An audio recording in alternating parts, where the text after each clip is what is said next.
(2022년 7월 4일) 천안중학교 안테로 도서관에는 작가 초청 강연회가 열렸습니다. 내 친구 압둘 와합을 소개합니다의 주인공인 압둘 와합 씨가 시리아의 현실을 알려주고자 천안중학교에 방문해 주셨는데요.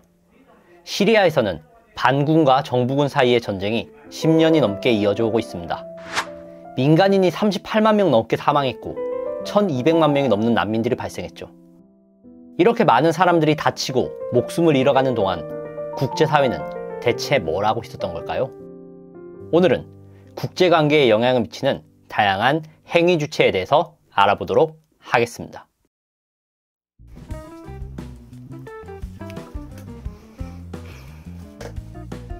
여러분 안녕하세요. 안테이스입니다.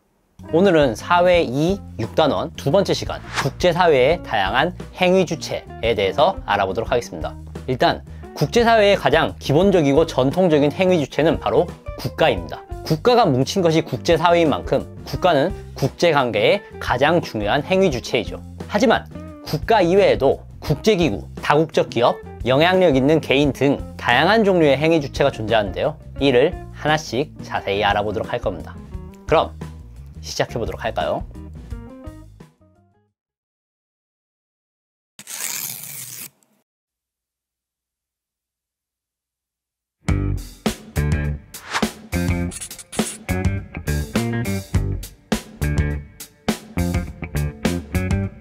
자, 먼저 국가입니다. 국제사회의 가장 기본적인 단위이죠. 전통적으로 국제사회에서는 국가를 중심으로 외교와 교류가 이루어졌습니다. 국가는 자국의 안전 보장과 국력 확장을 추구하며 이를 위해 다양한 국제기구에 참여하기도 합니다. 그렇다면 국제기구는 무엇이냐? 어떠한 국제적인 목적이나 활동을 위해 구성된 단체를 의미합니다. UN, IMF, 그린피스 같은 단체들이 여러분이 들어본 대표적인 국제기구들입니다. 국제기구는 정부 간 국제기구와 국제비정부기구로 구분할 수 있는데요. 이 차이를 알아보도록 합시다. 정부 간 국제기구는 각 국가의 정부를 회원으로 합니다. 한 국가가 개별적으로 달성하기 어려운 공공 목적을 여러 국가들이 힘을 합쳐서 실현하고자 하는 거죠. 대표적인 정부 간 국제기구로는 국제연합 UN, 경제협력개발기구 OECD, 국제통화기금 IMF가 있습니다. 모두 살펴보긴 힘드니 UN만 조금 자세히 살펴볼까요? 제2차 세계대전은 인류 역사상 가장 큰 전쟁이었고 그만큼 가장 끔찍한 전쟁이었습니다. 5천만 명이 넘는 사람들이 사망했으며 이에 국제사회는 충격을 받게 됩니다. 그래서 앞으로의 전쟁을 방지하고 국제평화를 유지하기 위해 만들어진 국제기구가 바로 국제연합 UN입니다. UN은 1945년 10월 24일 공식 출범하였으며 미국 뉴욕에 본부를 두고 있습니다. 190개가 넘는 국가가 가입하였으며 대략적인 구조는 다음과 같습니다. 먼저 사무총장은 UN을 대표하는 수석행정관으로 세계의 대통령이라고 불릴 정도로 그 중요성이 큽니다. 2007년부터 2016년까지 반기문이 제8대 UN 사무총장을 맡아서 우리나라에서 유명했고요. 현재는 포르투갈 출신의 안토니우 구테르스가 그 자리를 맡고 있습니다. 총회는 모든 회원국으로 구성된 최고 의사결정기관입니다. 하지만 사실 이 총회는 형식적 의사결정기관이고 실질적인 의사결정은 여기에 있는 안전보장이사회에서 담당합니다. 뉴스에서는 줄여서 안보리라고도 부르죠. 안전보장이사회는 총 15개의 국가로 구성됩니다. 5개의 국가는 임기 제한 없이 계속할 수 있는 상임이사국이며 나머지 10개의 국가는 임기 2년의 비상임이사국입니다. 15개의 국가 중 9개 이상의 국가가 찬성하면 안건이 통과되는데 중요한 점은 5개의 상임이사국 중 하나의 국가라도 반대하면 안건이 통과되지 않는다는 점입니다. 참고로 5개의 상임이사국이 미국, 영국, 중국, 프랑스, 러시아입니다. 여기에도 힘의 논리가 작용한다는 게 느껴지죠? 모두 강대국이잖아요. 자, 다음 UN 평화유지군은 UN 소속의 연합국 부대입니다. 안전보장이사회의 승인을 얻어서 활동하게 됩니다. 국제사법재판소 ICJ는 국제법을 적용하여 국제사회의 갈등을 중재해주는 곳입니다. 네덜란드 헤이그에 위치해 있는데 지난 시간에 남중국해 관련해서 언급한 상설중재재판소 PCA와는 다른 기관입니다. 혹시나 차이점이 궁금한 사람은 요거 참고하면 됩니다. 경제사회이사회는 경제, 인권, 교육, 문화 등 다양한 비정치적 분야를 다룹니다. 이 경제사회이사회 안에 여러분이 많이 들어본 유니세프, 유네스코, WHO가 포함됩니다. 자, 이번에는 국제비정부기구를 살펴보도록 합시다. 국제비정부기구는 국가 정부가 아니라 개인이나 민간 단체가 중심이 되어 만들어진 국제기구를 의미합니다. 영어로는 Non-governmental organization. 줄여서 NGO라고 부릅니다. 국제사면위원회, 국경 없는 의사회, 그린피스 등이 대표적인 국제 비정부 기구입니다. 국제 비정부 기구는 국가가 중심이 아니기 때문에 자국의 이익을 최우선으로 여기는 정부 간 국제기구의 단점을 보완해 줍니다. 최근에는 국제적으로 시민사회의 참여가 활발해지고 있고, 이에 따라 인권, 환경, 빈곤 등 다양한 문제와 관련하여 국제 비정부 기구의 역할이 증대되고 있죠. 여러 국가에서 생산 및 판매 활동을 하는 삼성이나 테슬라 같은 기업들을 다국적 기업이라고 하는데요. 다국적 기업도 국제사회에 큰 영향력을 가지고 있습니다. 당장 올해만 해도 미국 정부가 테슬라에게 도움을 요청할 정도니까요. 전 세계를 대상으로 하는 기업인 만큼 그 영향력도 엄청나다고 할 수 있죠. 이 밖에도 로마 교황과 같은 종교 지도자, 전 유엔 사무총장, 미국 전 대통령, 일론 머스크나 빌 게이츠 같은 유명 기업인들도 국제사회의 주요한 행위 주체가 되기도 합니다. 자, 이렇게 다양한 국제사회의 행위 주체들에 대해서 정리해보았는데요. 본격적인 이야기는 지금부터입니다. 앞에서 말한 다양한 행위 주체들 중에서 가장 큰 규모를 자랑하는 것이 바로 국제연합, 유엔입니다. 유엔이 전쟁을 방지하기 위해 만들어졌고 국제평화를 위해 190개가 넘는 국가가 가입했다고 얘기했죠. 그런데 그렇게 엄청난 유엔이 있음에도 불구하고 왜 시리아에서는 10년이 넘도록 전쟁이 끝나지 않는 걸까요? 시리아의 많은 시민들이 끔찍하게 학살을 당할 동안 국제연합은 뭘 하고 있던 걸까요? 시리아는 서아시아에 위치한 대한민국 면적 3배의 나라입니다. 시리아와 우리나라는 역사적으로 유사한 측면이 많습니다. 1919년 우리나라의 일제강점기가 시작될 때 시리아에서는 1920년 프랑스가 식민지 지배를 시작하게 됩니다. 1945년 8월 15일에 우리나라는 광복을 맞이하고 바로 다음 해인 1946년 4월 17일에 시리아도 프랑스로부터 독립하여 시리아 아랍공화국으로 새 출발을 하게 됩니다. 독립 이후의 대한민국에 군사 반란과 독재가 반복되었듯 시리아도 독립한 이후 25년 동안 8번의 군사 쿠데타가 발생했습니다. 공포와 혼란의 역사였죠. 대한민국과 시리아의 결정적인 차이점은 독재 청산의 성공 여부였습니다. 대한민국은 5.18 민주화운동과 6월 민주항쟁의 결과로 독재 정치를 몰아내고 민주주의를 쟁취했지만 시리아는 안타깝게도 민주주의를 되찾기 위한 운동이 실패로 돌아가 버립니다. 2011년 시리아 시민들은 당시 독재 정치를 펼치던 알 아사드 정권의 퇴진을 요구하는 시위를 전국적으로 펼쳤지만 시리아 정부군은 비행기와 탱크를 동원하여 시민들을 무차별적으로 공격합니다. 이러한 시리아 정부군에 맞서 자유시리아군이라는 반군이 조직되었으며 시리아 내부에서는 정부군과 반군이 내전이 발발하게 됩니다. 이것이 시리아 내전의 시작이었죠. 반군과 정부군의 내전이 계속되는 와중에 이 혼란을 틈타 테러단체 IS가 개입하게 됩니다.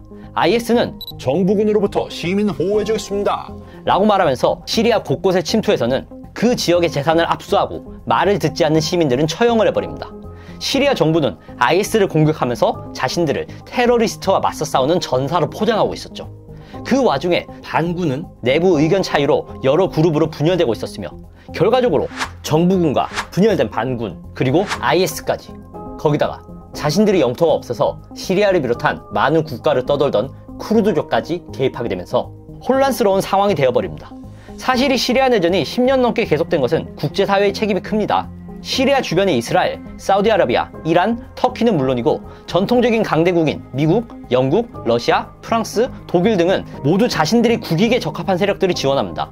러시아는 정부군을 지원하고 터키는 정부군을 지원하다가 반군 지원으로 입장을 바꾸고 미국은 정부에 따라 입장이 바뀌는 애매모호한 모습을 보입니다.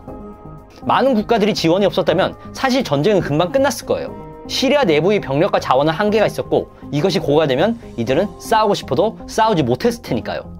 하지만 국제사회의 많은 국가들은 각자의 그럴듯한 명분을 내세우며 이 내전에 개입했고 시리아는 결국 강대국들의 세력 싸움 전쟁터가 되어버렸던 거죠. 앞에서 우리가 열심히 배웠던 유엔은 이러한 시리아 내전에 어떻게 반응했을까요? 2011년 시리아 내전이 발발한 이후 유엔은 1년이 넘도록 별다른 움직임이 보이지 않았습니다. 전쟁이 빨리 끝날 거라고 착각했던 거죠. 하지만 상황이 나아질 기미가 보이지 않자 유엔은 시리아 정부에게 유엔의 중재하에 휴전할 것을 제안합니다. 그러나 시리아 정부는 유엔의 제안을 듣는 신용을 하면서 공격을 오히려 멈추지 않았습니다. 결국 휴전하는 실패로 돌아가게 되죠. 이후 유엔은 러시아 내전에 본격적으로 개입하기 위해 안전보장이사회를 개최합니다. 하지만 5개의 상임이사국 중 중국과 러시아가 계속하여 거부권을 행사합니다. 안전보장이사회의 규칙 기억하죠? 5개의 상임이사국 중 하나의 국가라도 반대하면 결의안이 통과되지 못합니다. 러시아와 중국은 왜 계속해서 반대를 한 것일까요? 러시아와 중국은 표면적으로는 이렇게 이야기합니다. 유엔이 섣불리 개입했다가 전쟁이 확산되는 상황이 발생할 수 있으며 이는 시리아 국민들이 원하는 평화적 해결이 아니다. 하지만 이렇게 의심하는 사람들도 많죠. 러시아와 중국이 시리아 정부군에 무기 판매를 하는 입장에서 전쟁이 빨리 끝나기 원하지 않을 것이며 특히 러시아는 시리아를 통해 지중해를 진출하기 유리하니 시리아 정부에게 협조적으로 움직일 것이다. 유엔은 시리아 내전에 적극적으로 개입하지 않았고 내전은 길어져서 결국 지금에까지 이르렀습니다. 한편 유엔의 구호 자금 수천만 달러가 시리아 대통령 측으로 지원되었다는 기사들도 나오기도 했어요. 많은 시리아 국민들은 유엔에 대한 믿음을 내려놓게 되죠. 유엔은 국제 평화를 위해 조직된 최대 규모의 국제기구이지만 한 국가의 평화조차 지켜주지 못하고 있는 것이 지금의 현실입니다. 그러니 시리아 국민들이 이런 말까지 하고 있는 것이겠죠.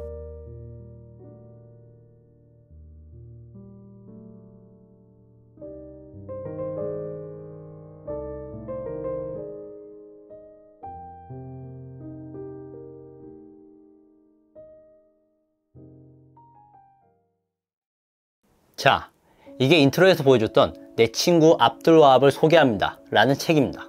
해당 책에서는 압둘와합 씨가 시리아를 돕기 위한 구호단체인 헬프 시리아를 만들고 시리아 난민들을 돕는 과정이 자세하게 기록되어 있습니다. 선생님은 이 책을 읽으면서 압둘와합 씨에 대한 존경스러운 마음과 함께 조금 안쓰러운 마음이 함께 들었어요. 사실 책 속에서도 그렇고 천안중학교에서 해주셨던 강의에서도 그렇고 제가 느낀 압둘와합 씨는 너무나도 대단한 일을 하고 있었고 한편으로는 그렇게 대단한 일을 하는 만큼 힘들어하고 괴로워하고 있다는 게 느껴졌거든요. 10년을 넘게 포탄이 날아오는 전쟁터에서 이제 구호 물품을 지원해주고 난민들을 탈출하는데 도움을 줬는데 상황은 10년 전에 비해서 전혀 나아진 게 없으니 얼마나 지치고 힘들까 하는 생각이 들었습니다. 압둘와합 씨는 이 책에서 한 아랍 속담을 소개하는데요. 그게 바로 뭐냐면 많은 강대국들이 시리아의 고통을 외면한 채 자신들의 이익을 위해 황소처럼 힘껏 부딪힙니다. 그러는 와중에 수십만 명의 시리아 시민들이 이 황소들의 발길질에 짓밟히고 있습니다. 한 시리아 남성이 화학무기에 희생된 어린 쌍둥이의 시신을 양팔에 안은 이 사진이 세계인을 울리고 있습니다. 이 남성은 이번 화학무기 공습으로 쌍둥이 자녀와 아내, 형제, 조카까지 25명의 가족을 잃어야 했습니다. أحمد وهي تركتهم طيبين أزمون يا روحي تركتهم طيبين. 우리는 한 개인으로서 앞서 말했던 행위 주체들만큼의 영향력은 가지지 못하지만 적어도 시리아의 현 상황에 대해 지속적으로 관심을 가져주면서 국제 여론의 형성에 조금이라도 도움이 되어야 하지 않을까요? 우리가 시리아를 잊어버리면 황소들은 더 날뛸 겁니다. 조금이라도 빨리 시리아의 평화가 찾아와서 압둘와합 씨가 안전해진 고향에서 가족들과 함께 포옹할 수 있길 바라며 오늘 수업을 마치도록 하겠습니다.